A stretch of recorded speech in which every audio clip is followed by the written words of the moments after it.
Bismillahirrahmanirrahim. Assalamualaikum warahmatullahi wabarakatuh. Alhamdulillahirabbil alamin.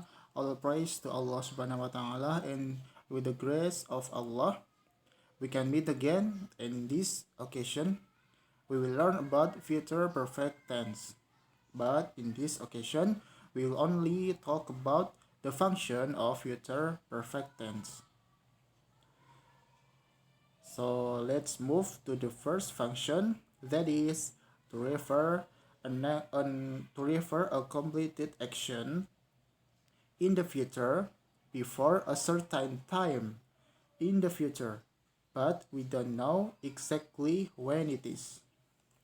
Jadi future perfect tense adalah tenses yang merujuk kepada aktivitas yang telah selesai dilakukan di masa depan, tapi sebelum waktu tertentu di masa depan. Misalnya jam 8 pagi ya, misalnya sekarang jam setengah 6 sore misalnya.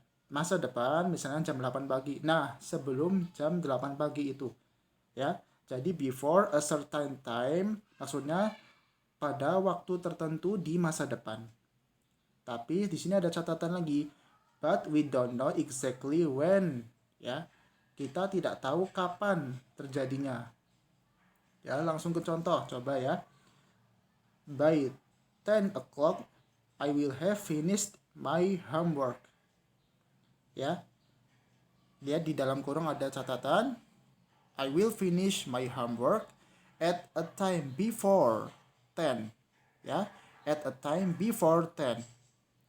Ini yang dimaksud dengan before a certain time in the future. Ya.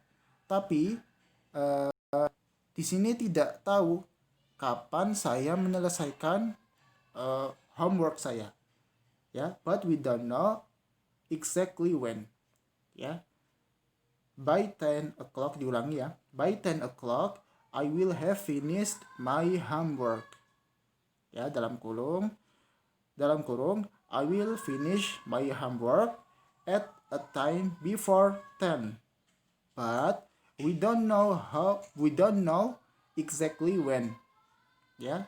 Jadi saya tidak tahu kapan akan menyelesaikan tepatnya ya, kapan tepatnya akan menyelesaikan pekerjaan rumah saya. Begitu ya. Kemudian kita menuju ke the next example. By the time I'm 60, I will have retired. Dalam kurung, I will retire at a time before I'm 60 ya. Before I'm 60. Ya. Maybe when I'm 59, maybe when I'm 52. Ya, begitu.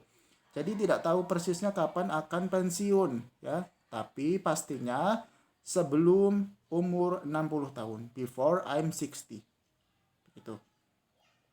Nah, untuk lebih jelasnya seperti ini. Perhatikan bagan berikut, ya. Di sini ada 3 parts ya, past tense, present, dan future. Nah, lihat the big arrow, tanda panah yang lebih besar ya. At specific point in the future, this activity will have been completed. Ya. Kemudian yang tanda panah yang lebih kecil mungkin agak susah dibaca ya, maaf ya. Then another activity begins. Nah, kita fokus ke tanda panah yang lebih besar dulu. Nah, ini yang dimaksud dengan future perfect tense ya. Jadi di tanda panah besar ini kejadian yang sudah selesai ini akan terjadi. Contohnya tadi ya, yang contoh pertama, I will have finished my homework. Nah, I will have finished my homework itu terjadi di tanda panah yang lebih besar ini. Nah, kemudian by 10 o'clock terjadi di tanda panah yang lebih kecil. Ya, begitu ya.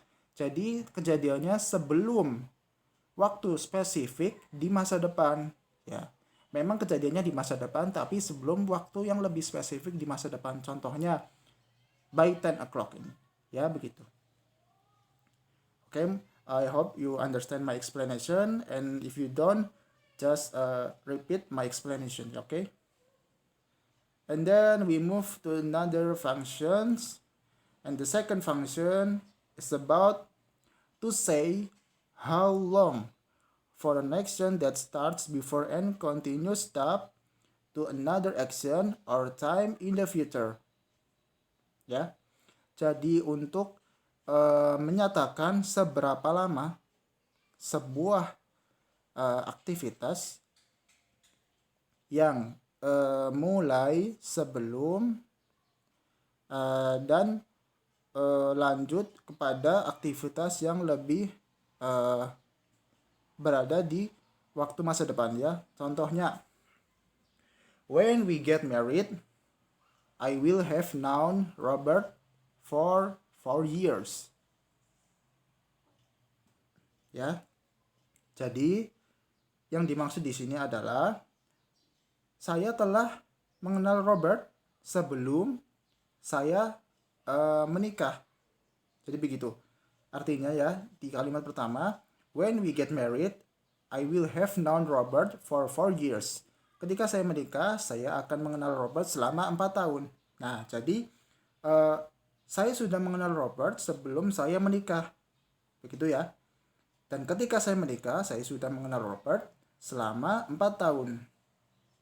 Nah, begitu. Kemudian contoh ke 2. At 4 o'clock, I will have been in this office for 24 hours. Ya. Jadi saya sudah berada di kantor sebelum jam 4. Nah, begitu ya.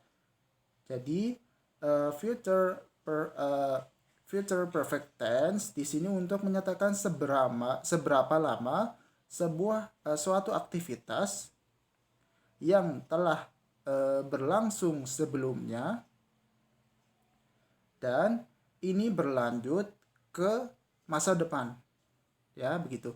Untuk menyatakan seberapa lama ya. Ingat, seberapa lama. Contoh yang pertama, when we get married, I will have known Robert for 4 years. Dan contoh yang kedua, at 4 o'clock, I will have been in this office for 24 hours. Di contoh yang pertama, saya sudah mengenal Robert ya sebelum saya menikah. Dan ketika saya menikah, saya sudah mengenal Robert selama 4 tahun. Ya. Kemudian contoh kedua, saya sudah berada di kantor sebelum jam 4. Dan ketika jam 4, saya sudah berada di kantor selama 24 jam. Ya. Okay, that's all for my explanation. I hope you get the point. And if you don't, just repeat it or simply ask me. Okay, that's all. Wassalamualaikum warahmatullahi wabarakatuh.